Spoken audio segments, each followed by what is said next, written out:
Mon père nous a laissés enfermés dans la maison sans nourriture ni électricité pour aller chercher une mère pour nous, et 15 ans plus tard, il a une nouvelle famille et veut reprendre contact. Avant de commencer, je vous demande de vous abonner à cette chaîne. C'est gratuit. Merci beaucoup. Quand j'avais seulement 15 ans, mon père nous a laissés, mes frères et sœurs et moi, nous débrouiller seuls. Ce qui, honnêtement, n'était pas si différent de quand il était physiquement présent, ce n'est pas comme s'il avait jamais été un bon père. Il n'a jamais été du genre à s'intéresser à nous soutenir ou même à essayer de faire partie de nos vies. À la place, il passait la majorité de son temps à boire, à perdre sa vie dans des bars jusqu'à ne plus pouvoir tenir debout.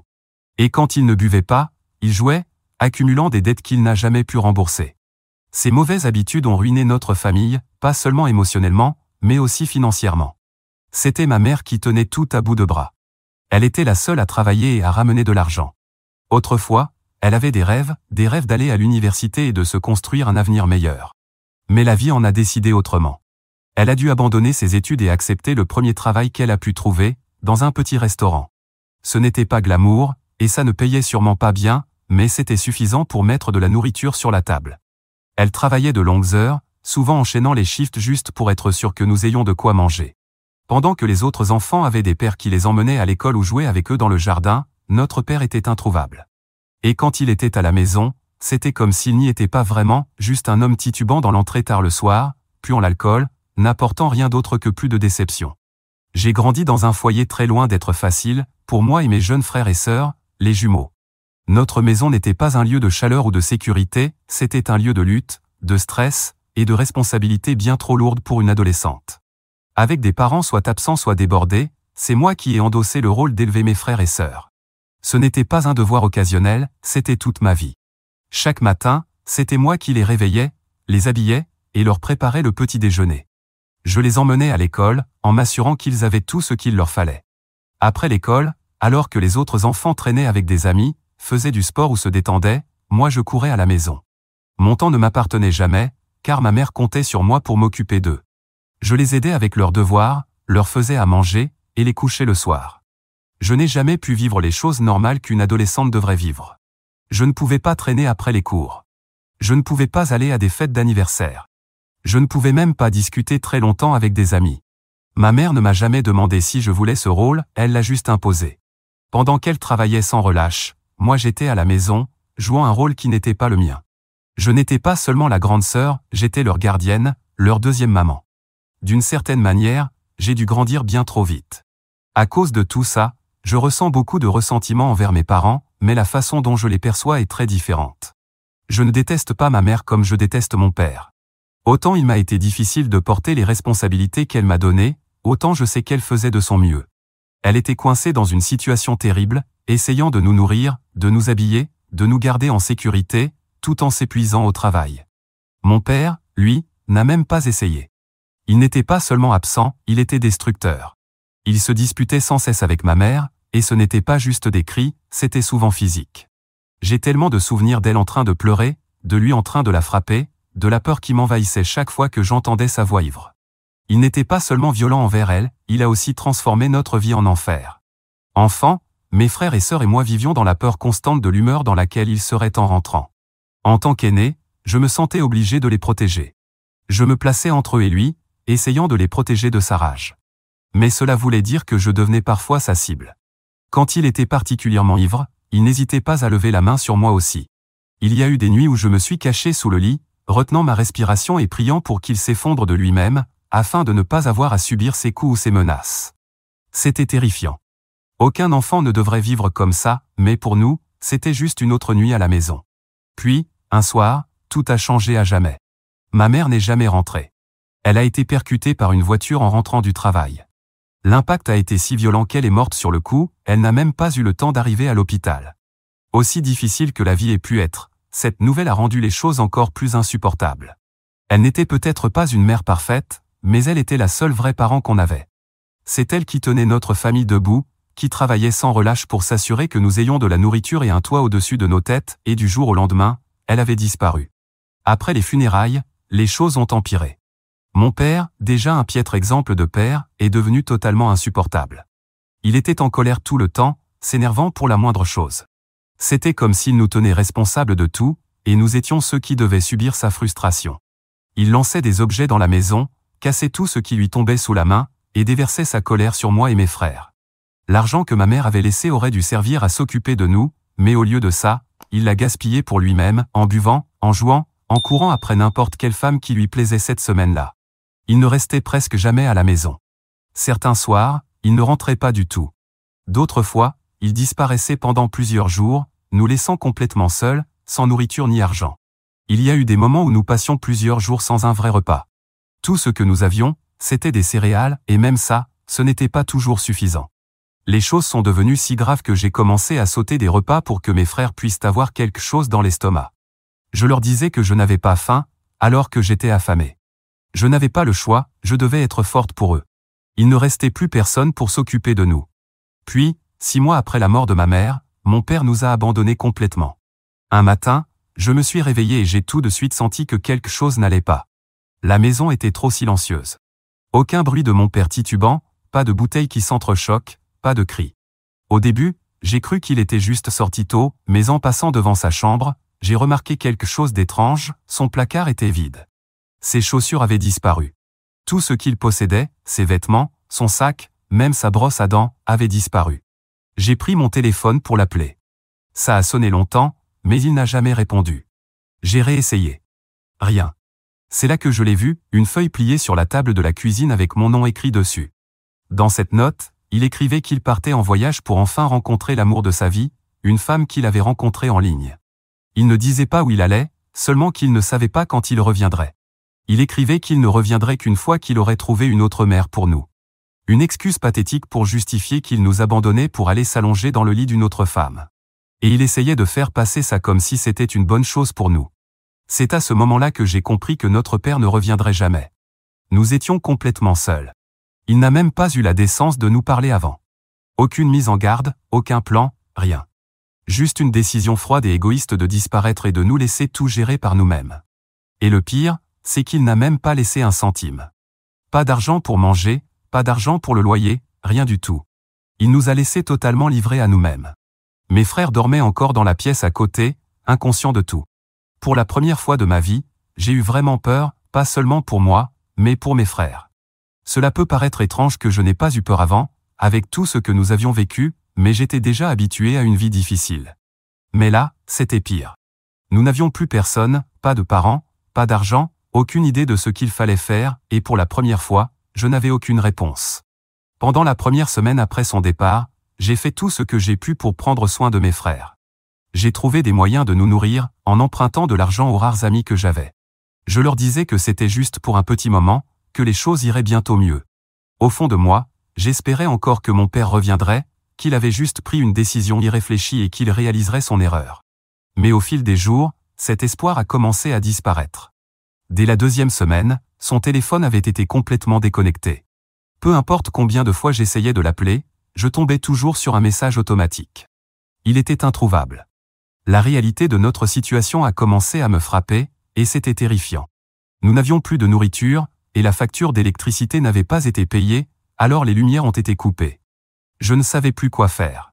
Nous n'avions pas de famille proche à qui nous adresser, et tous nos grands-parents étaient décédés depuis des années. Et je ne connaissais aucun membre de la famille qui accepterait de nous aider. Même s'il y en avait, je doutais qu'ils veuillent prendre en charge 3 enfants abandonnés. Je me sentais complètement seul au monde. C'est là que j'ai su que je n'avais plus le choix. J'ai dû appeler les services de protection de l'enfance. C'est l'appel le plus difficile que j'ai jamais fait, mais je ne pouvais pas laisser mes frères mourir de faim. Quand les services sociaux sont intervenus, ils ont essayé de localiser mon père, espérant qu'il assumerait ses responsabilités. Mais c'était comme s'il avait disparu de la surface de la terre. Pire encore, quand il a appris que les services sociaux le recherchaient, il a fait encore plus d'efforts pour disparaître. Son téléphone ne fonctionnait plus, et personne, absolument personne, ne savait comment le retrouver. Je ne vais pas entrer dans tous les détails, mais après ça, mes frères et moi avons été placés en famille d'accueil, et les choses ne se sont pas améliorées, en fait, c'était peut-être encore pire.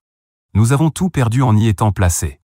Et au-delà d'une situation qui n'était pas meilleure que celle d'où nous venions, voire pire, c'était traumatisant. Je me suis battu de toutes mes forces pour que nous restions ensemble. Je voulais m'assurer que mes frères et moi restions dans la même maison, mais ce n'était pas toujours possible. Parfois, nous étions séparés, et ces moments-là étaient les plus difficiles. J'avais passé toute ma vie à m'occuper d'eux, à les protéger, à faire en sorte qu'ils ne se sentent jamais seuls, et maintenant, il y avait des moments où je ne pouvais même pas être là pour eux. Ça m'a brisé, mais je n'ai jamais cessé d'essayer. La seule chose qui me faisait tenir, c'était l'idée que, tôt ou tard, je serais assez grande pour reprendre le contrôle. Et quand j'ai enfin eu 18 ans, c'est exactement ce que j'ai fait. J'étais officiellement adulte, ce qui signifiait que je pouvais enfin faire quelque chose de concret pour mes frères. Je n'ai pas perdu de temps. Je suis sorti chercher un travail, n'importe quel travail qui me permettrait de les soutenir. Et dès que j'ai eu un peu de stabilité, j'ai entamé les démarches légales pour les adopter en tant que tutrice. Ce n'était pas facile. Le processus était long, frustrant et rempli d'obstacles. Il y avait tellement de paperasse, d'entretiens, de formalités administratives, mais je m'en fichais. J'avais passé toute ma vie à me battre pour mes frères, je n'allais pas abandonner maintenant. Et puis, après ce qui m'a semblé être une éternité d'attente, j'ai enfin reçu la nouvelle, j'avais obtenu la tutelle légale. Ils étaient officiellement sous ma responsabilité, plus personne ne pourrait nous séparer. Quand j'ai annoncé la nouvelle à mes frères, ils étaient si heureux qu'ils en ont pleuré. C'était la première fois depuis longtemps que nous pleurions, non pas de tristesse, mais de soulagement et d'amour. Nous étions une famille, et nous le resterions toujours. Depuis ce jour, j'ai travaillé chaque jour de ma vie pour faire en sorte que mes frères et moi n'ayons plus jamais à connaître la pauvreté. Je ne voulais pas qu'on se contente de survivre, je voulais qu'on construise de vraies vies, stables. Le genre de vie que nous n'avons jamais eu en grandissant. Alors j'ai fait tout ce que je pouvais pour soutenir mes frères. Ce n'était pas facile, et je ne pouvais pas toujours leur offrir tout ce qu'ils voulaient, mais je les ai aidés autant que possible, que ce soit pour payer leurs frais de scolarité, couvrir le loyer ou simplement être présente pour eux émotionnellement. Je peux dire que j'ai pris le rôle d'une mère pour eux, et je ne le regrette pas. Je voulais qu'ils aient des opportunités que je n'ai jamais eues. Je voulais qu'ils fassent carrière, qu'ils suivent leurs rêves, qu'ils vivent des vies que moi je n'ai pas pu vivre.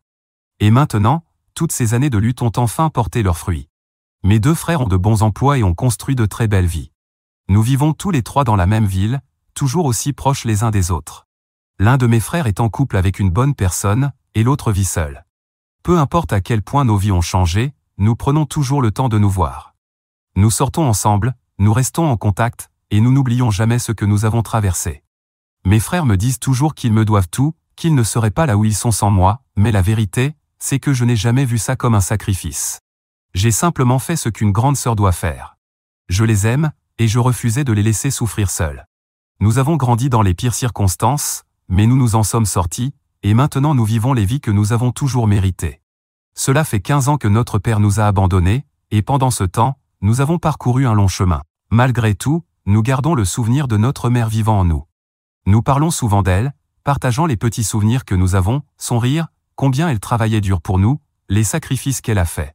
Garder sa mémoire vivante est important pour nous, parce que quoi qu'il en soit, elle a essayé. Elle nous aimait. Notre père, en revanche, c'est une toute autre histoire. Nous le détestons. C'est aussi simple que ça. Nous ne parlons de lui que si c'est absolument nécessaire. Aucun de nous n'a jamais envisagé d'essayer de le contacter. Pour nous, il s'est effacé de nos vies, et nous sommes heureux que ce soit resté ainsi. Mais si j'écris ceci, c'est que ce n'est pas tout à fait resté comme ça. Nous n'avons pas réussi à le garder complètement en dehors de nos vies. Récemment, j'ai été complètement choqué en recevant un message sur Facebook venant d'un compte inconnu. Le message était court et simple, « Tu m'as manqué. Comment vont tes frères et toi ?» J'ai répondu rapidement en demandant, « Qui est-ce » Quelques instants plus tard, j'ai reçu une réponse, « C'est ton père. » Au début, j'ai cru à une blague, peut-être une mauvaise plaisanterie de quelqu'un qui connaissait mon passé. Le compte n'avait pas de photo de profil, aucune publication, rien qui puisse prouver que c'était bien lui. Je ne savais même pas qu'il avait un compte Facebook. J'étais sur le point de bloquer le compte quand un autre message est apparu. Cette fois, c'était une photo. Et elle a confirmé que c'était bien mon père. C'était une vieille photo de famille, l'une des rares qui existait où nous étions tous ensemble. Il y avait moi, mes frères, ma mère, et lui. Je n'avais pas vu cette photo depuis des années, et je savais sans aucun doute que personne d'autre ne pouvait la voir, seulement lui. Il a continué à m'envoyer des messages, encore et encore. Il disait qu'il pensait toujours à nous, chaque jour, qu'on lui manquait, qu'il regrettait tout. Puis il a lâché la bombe, il voulait nous rencontrer et en apprendre plus sur nous.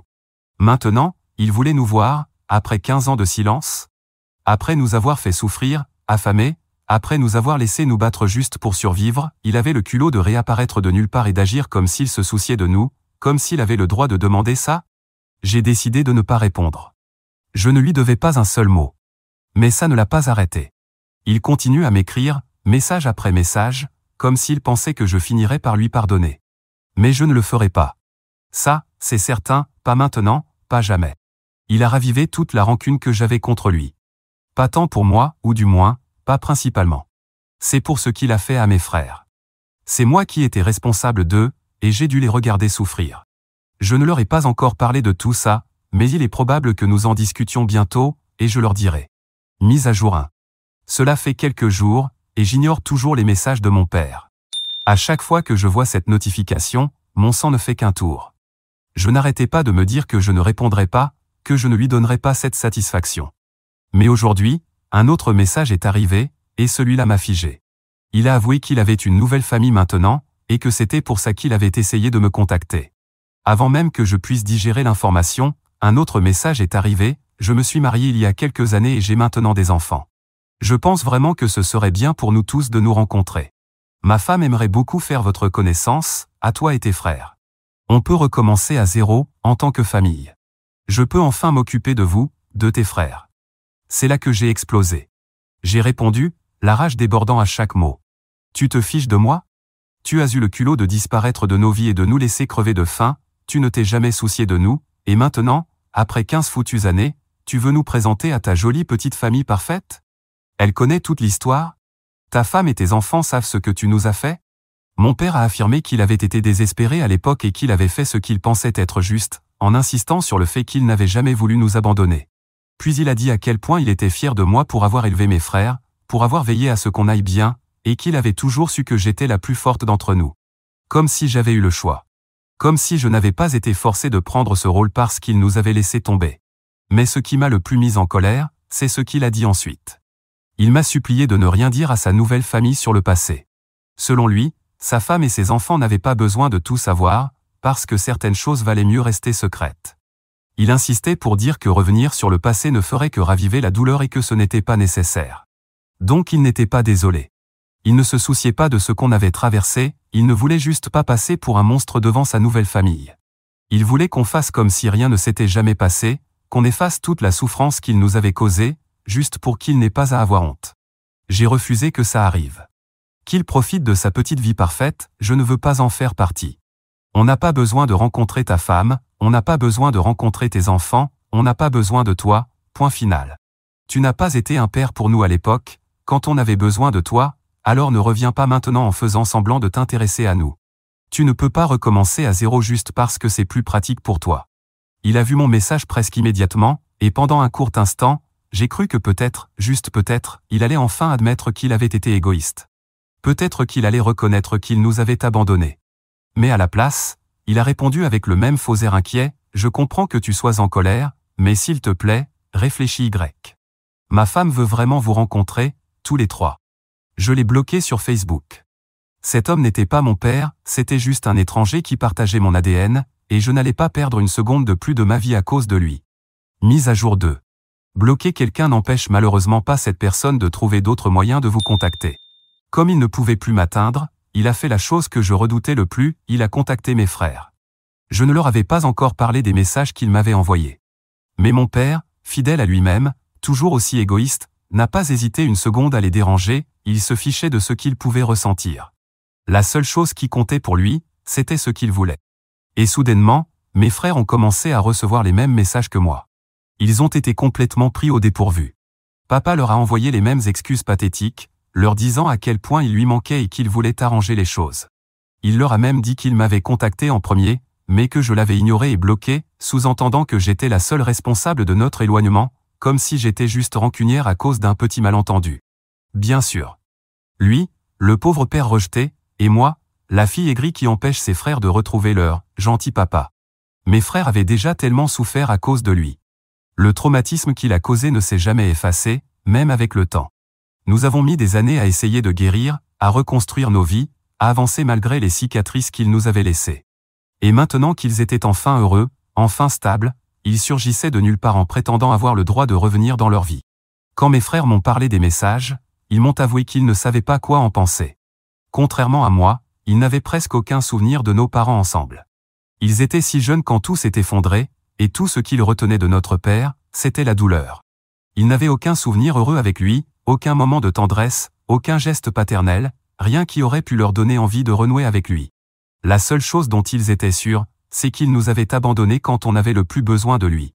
Alors ils m'ont dit clairement qu'ils ne voyaient aucun intérêt à essayer de créer un lien avec quelqu'un qui n'avait jamais été là. À leurs yeux, ce n'était pas un père. Juste un homme avec qui on partageait un ADN. Il ne s'était jamais soucié de nous. Il ne nous avait jamais protégés. Et maintenant que nous avions grandi et construit nos vies sans lui, il n'y avait aucune raison de lui ouvrir la porte.